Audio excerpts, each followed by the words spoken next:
Hi, thanks for joining. Today I'm at the Leitch Collieries Provincial Historic Site in Alberta. Let's go explore.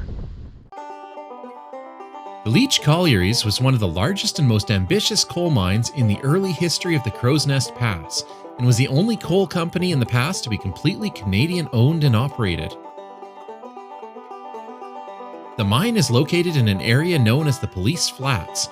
In the 1880s, cattle rustlers would use this area to gather their herds before smuggling them across the border into Montana. To put an end to this activity, the Northwest Mounted Police established a post at this location to help control cattle rustlers, hence the name. In 1898, the Canadian Pacific Railway completed a line through the Crowsnest Pass, and since the railway was fueled by coal, the rich coal deposits laying along the edge of the Crowsnest and Elk Valleys attracted lots of new attention. Prospectors began to scour the area, and by the early 1900s, coal mines and company towns began to spring up along the railway corridor. In the spring of 1901, Angus Leitch prospected some of the coal seams in the pass. He and his brothers purchased the land near this site, anticipating a boom in coal mining, and moved west to the new town of Frank near the base of Turtle Mountain to open the town's first general store. But tragedy struck in 1903 when Alexander, his wife, and 4 of his 7 children were killed in the Frank Slide, the largest and deadliest landslide in Canadian history.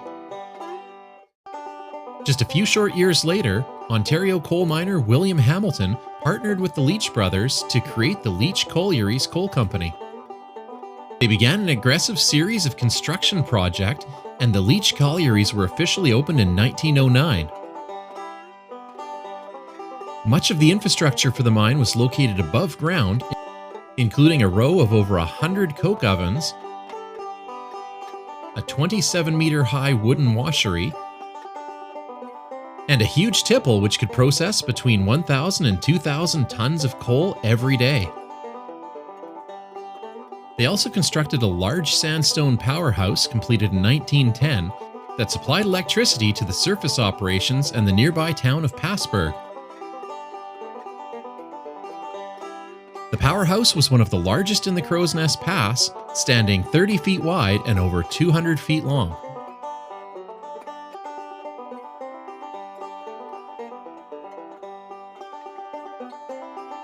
And just nearby are the remains of the larger houses that were constructed for the mine officials and their families.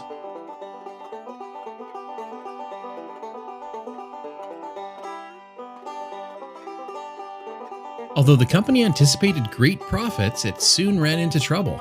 In 1911, an 8-month general strike shut down all of the coal operations at the large mines in the pass. Meanwhile, the Leitch Collieries continued to build, but they had to borrow heavily. The mine was heavily mortgaged to pay for the construction, and the company found that it had spent too many resources on development and not enough on production.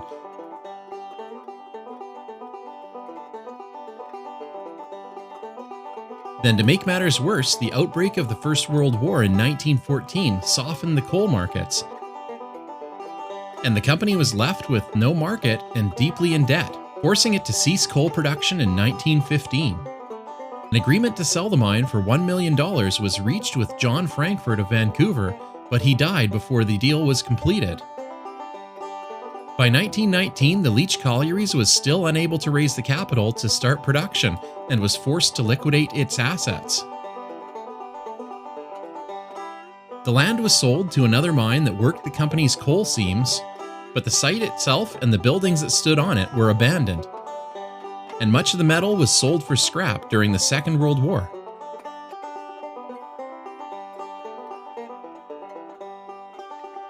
Over the years, the buildings fell into the ruins that can still be seen today.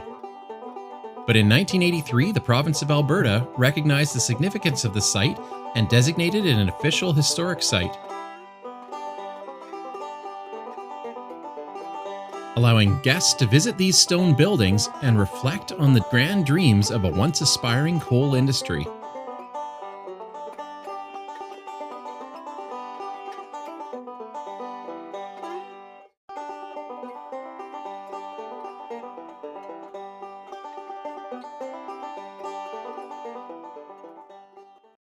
And remember to keep exploring. Until next time, it's time to exit through the gift shop.